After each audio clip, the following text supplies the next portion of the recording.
जैसा आहार वैसा विचार, जैसी पानी वैसी बानी, जैसी संगति वैसी रंगती।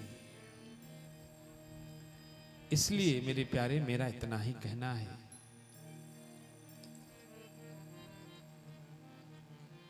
कि ये संसार कर्म क्षेत्र है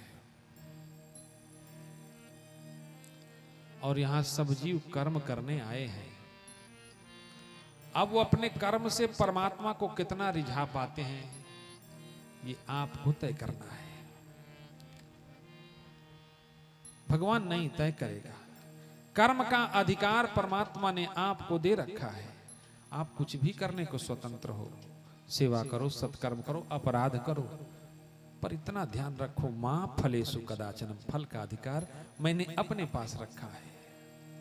तुम वास्तव में हमारे पुत्र हो, हमारी संतति हो, पर फिर भी मेरे प्यारे मैं न्याय की कुर्सी पर बैठा हूं। मैं तुमको तुम्हारे कर्म का ही फल दे सकता हूं। इसलिए आपसे प्रार्थना है कि फल से चित्त हटा करके आप अपना ध्यान अपने कर्म पर लगाइए। क्यों? क्योंकि कर्म गति तारे ना टरी, कर्म गति तारे ना टरी, कर्म गति तारे ना टरी, कर्म गति तारे ना टरी। गुरु वशिष्ठ सो पंडित ज्ञानी, गुरु वशिष्ठ सो पंडित ज्ञानी, शोध के लगन धरी हो, शोध के लगन धरी, दशरथ मरण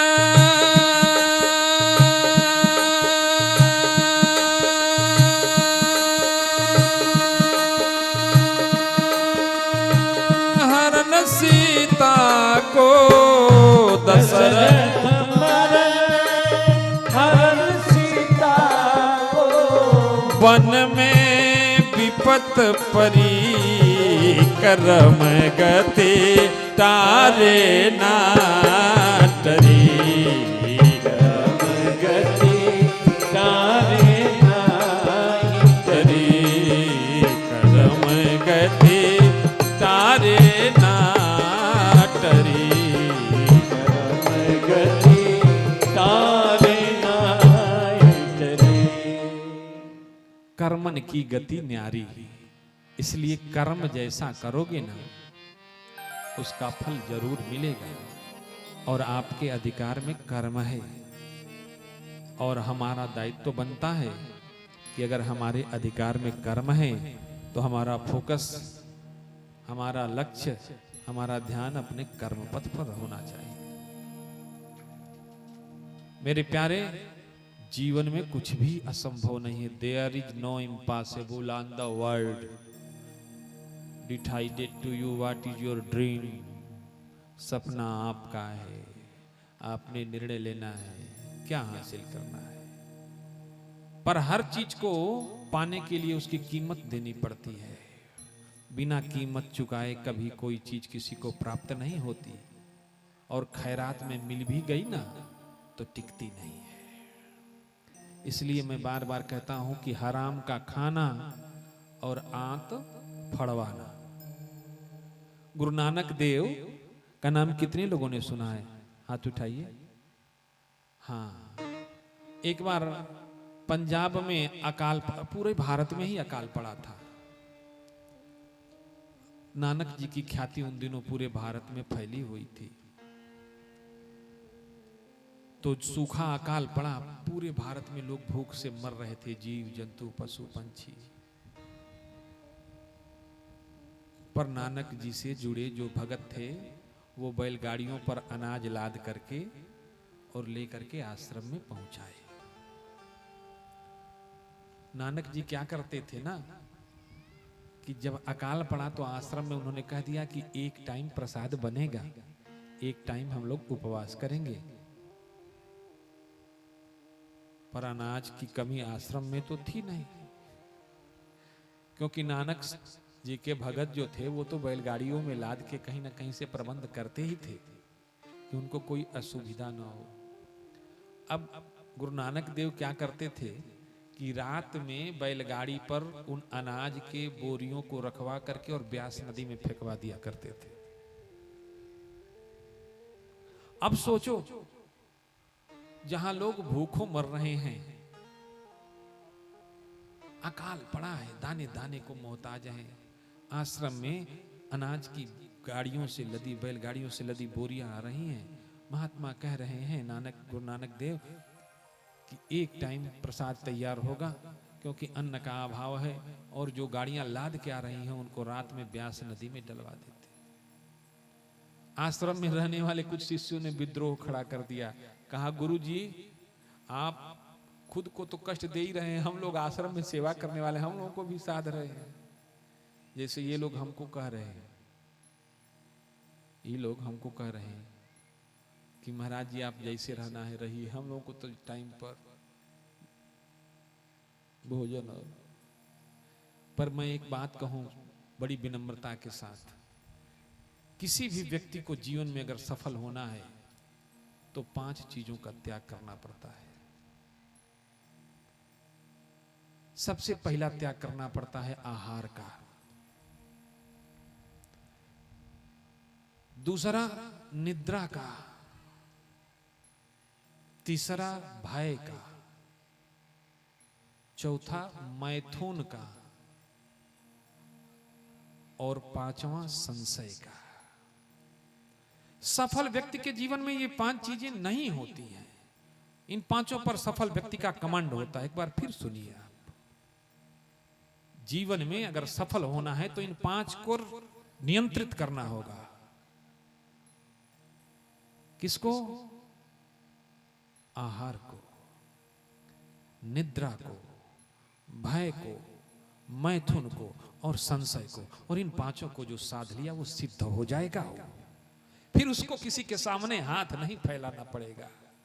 फिर मन में विचार क्या आया, विचार के आते ही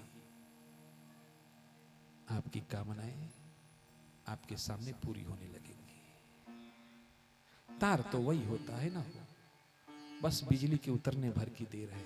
उतर जाए तो बिजली क्या नहीं कर सकती, पंखा चला सकती है। एक सज्जन मिले मेरे को, कबीर साहब कह रहे थे कि एक राम दशरथ का बेटा, एक राम घर घर में लेटा, एक राम सब जगत पसारा,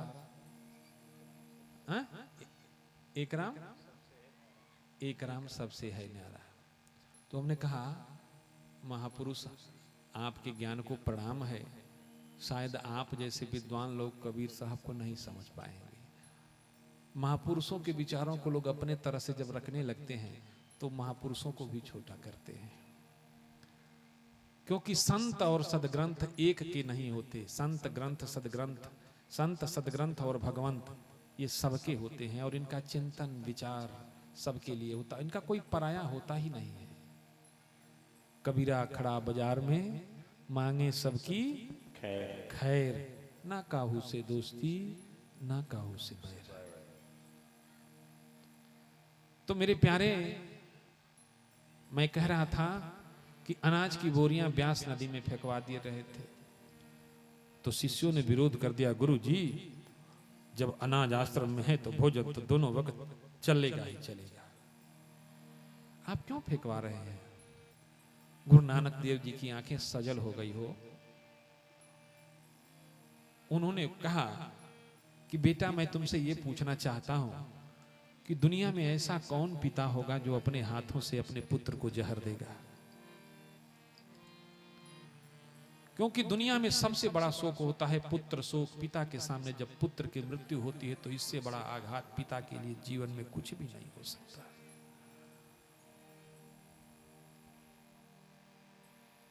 शिष्यों ने कहा कि फिर क्या ये जहर है क्या?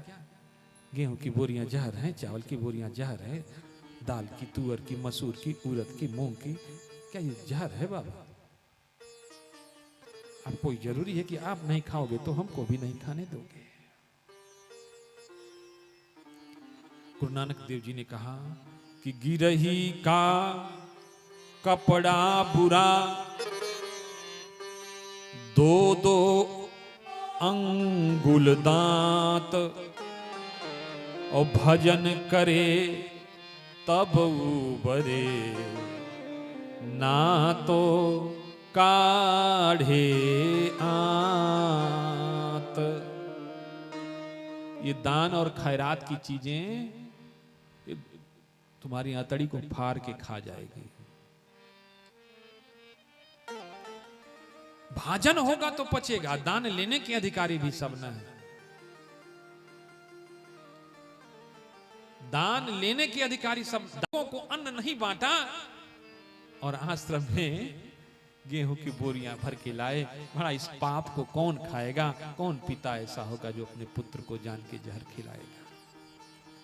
तो मेरे प्यारे, मेरे को ये बात कहने का सिर्फ इतना ही मतलब है कि संतों के लिए पराया कोई नहीं है। उदार चरितानाम तू वसुधैव कुटुंबकम। उदार चरित्र वालों के लिए ये संपूर्ण सृष्टि ही उनका अपना परिवार है। कौन पराया है, कौन अपना? अपना वो है क्या जिसने जन्म दिया, वो भी तो छूट ही जाएगा या वो छोड़ के चला जाएगा। अपना इस संसार में अगर कुछ है मेरे प्यारे, तो अपना किया गया कर्म है। इस संसार में अगर कुछ अपना है तो अपना किया गया कर्म है। इसलिए कर्म करने से पहले विचार किया जाए।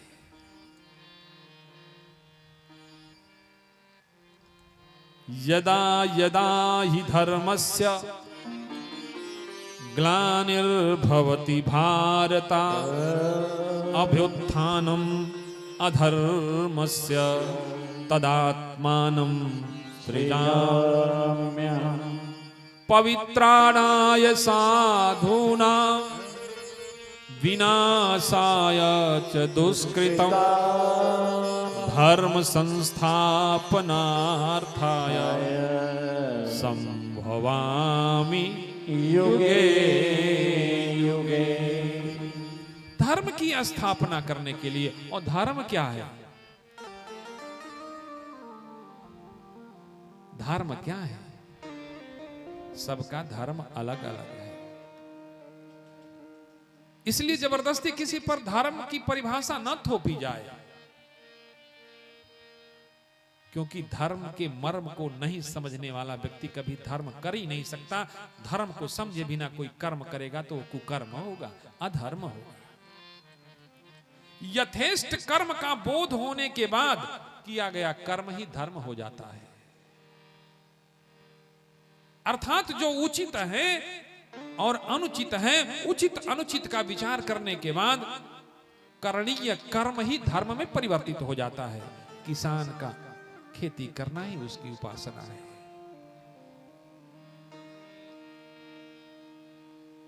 डॉक्टर का इलाज करना ही उसकी पूजा है, उपासना है। अध्यापक का शिक्षा अध्ययन अध्यापन कराना ही उसकी उपासना है।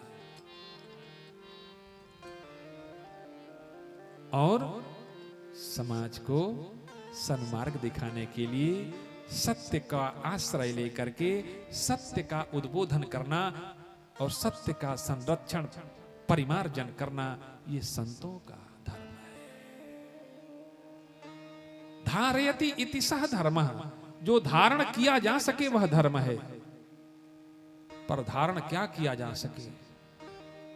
लोगों के पास पेट परमात्मा ने दिया है, पेट की एक कैपेसिटी है।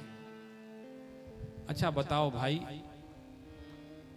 इस रबर के पेट में कितना अन्न एक बार में डाला जा सकता है? 1 किलो, 1.5 किलो मैक्सिमम। 1.5 किलो अन्न मैक्सिमम खाने के बाद पेट नक्की भर जाता होगा। पर पूरे संसार की संपत्ति खाने के बाद भी ये मन निगुरा भरता नहीं है। और इंसान शैतान मन के कारण बना हुआ है। एक बार एक बैलगाड़ी पर अनाज लाद के किसान बाजार ले जा रहा था। अब पुराना जमाना था, गड्ढा मड्ढा रास्ते, बैलगाड़ी से उछल के एक बोरी जी सड़क पर गिर गई। बोरी गिरी तो फट गई, जूट की बोरी थी। गाड़ी वाला अनाज लेके बाजार चला गया। कुछ देर में एक चिड़िया आई। चिड़ियाओं का झुंड आया, बहुत प्रसन्न हुआ जमीन पर बिखरे अनाज को देख करके। किसी चिड़िया ने 2 दाना चुंगा, किसी ने 4 दाना चुंगा, किसी ने 8 दाना चुंगा और चुंग के अन्न को छोड़ के चली गई। थोड़ी देर में एक गाय आई, उसने भी 2-4-10 गाल चबाया, तृप्त हुई, फिर छोड़ के चली गई। इतने देर में एक इंसान आ गया। आया तो गाय अभी खा ही रही थी। तुरंत साइकिल खड़ा किया, डंडा उठाया, गाय को 2 डंडा लगाया और जमीन पर जितना अनाज बिखरा हुआ था सबको बांध के भर के बोरी में लेके चल दिया। ये इंसान है माई बाप। तृप्ति नहीं है, और जिसको तृप्ति नहीं है उसके जीवन में कभी आनंद और समृद्धि आई नहीं सकती। और तृप्ति बिना भक्ति के नहीं हो सकती। नारद भक्ति सूत्र में नारद जी कहते तृप्तो भवति अमृतो भवति सान कामय माना। भक्त के जीवन में तृप्ति होती है, संतुष्टि होती है, उसके हृदय में कोई कामना नहीं होती। केवट भक्त है, परमात्मा दुनिया को रचने वाला सामने खड़ा है। कहा मांग केवट क्या चाहिए तुमको, अभी देने लायक तो नहीं है, मुद्रिका ले ले। केवट ने कहा अब कछु नाथ न चाहिए मोहे, हमको कुछ नहीं चाहिए, क्या हमको भिखमंगा समझ रखे हो क्या? जब आपके जीवन में भक्ति नहीं होगी तो अभाव का अनुभव होगा, और भक्ति उत्पन्न हुई तो भाव उत्पन्न हो जाएगा, और भाव उत्पन्न हुआ तो प्रभाव उत्पन्न हो जाएगा। और जब तक प्रभाव नहीं उत्पन्न होगा तब तक आपके जीवन का अभाव मिटने वाला नहीं है। इसलिए एक दिन में कुछ नहीं होगा। जब बहुकाल करिय सतसंगा, जब बहुकाल करिय सतसंगा, जब बहुकाल करिय सतसंगा, जब बहुकाल करिय सतसंगा, जब बहुकाल करिय सतसंगा, जब बहुकाल करिय सतसंगा, करिय सतसंगा। बहुत काल तक जब संतों के चरणों का आश्रय प्राप्त होगा, सत्संग प्राप्त होगा, तो क्या होगा? तब ही होई सब संशय भंगा, तब ही होई सब संशय भंगा, तब ही होई सब संशय भंगा, तब ही होई सब संशय भंगा। अच्छा, बालक छोटा होता है ना, विद्यालय में उसको जाना अच्छा नहीं लगता, माँ बाप को छोड़ के, घर छोड़ के। पर माँ बाप जबरदस्ती बच्चे को विद्यालय पहुंचाते ही हैं। विद्यालय के दरवाजे तक जा करके मैं खुद उसका साक्षी हूं। मेरे को मेरे पिताजी साइकिल पर बैठा के मार के ले जा रहे हैं, हम नहीं जाएंगे। कहे चल मिठाई खिया के लेके चल आई। मिठाई के दुकान तक गया मैं, बहुत खुश था, कल से कम चलो मिठाई खाया। इसके बाद साइकिल स्कूल के तरफ मुड़ी तो हम साइकिल का हैंडल पकड़ के झूल गए कि हम ना जाएंगे। तमाचा लगाया, कहा मिठाई खाते समय तो एक बार नहीं कहा कि मिठाई ना खाएंगे। मिठाई खाया तो थोड़ी पढ़ाई भी खा ले। विद्यालय गया ना, रास नहीं आया। माँ की याद आ रही थी, घर की याद आ रही थी, गलियों की याद। पूरा दिन चिंतन में बीता। पर धीरे धीरे वही विद्यालय अच्छा लगने लगा, अध्यापकों की बातें अच्छी लगने लगेगी। एक दिन में कुछ नहीं होगा, पर लगे रहोगे तो सब कुछ हो जाएगा। इसलिए निरंतरता कर्तव्य में होनी चाहिए। मिट्टी के घड़े से पत्थर का जगत कट जाता है, फर्श कट जाता है। रगड़ ऐसी चीज है माई बाप जो सब कुछ करते रहोगे भजन धीरे धीरे, भजन धीरे धीरे तो मिल जाएगा वो सजन धीरे धीरे। के रहोगे भजन धीरे धीरे, भजन धीरे धीरे तो मिल जाएगा वो सजन धीरे धीरे, जो करते रहोगे। हरि बोल।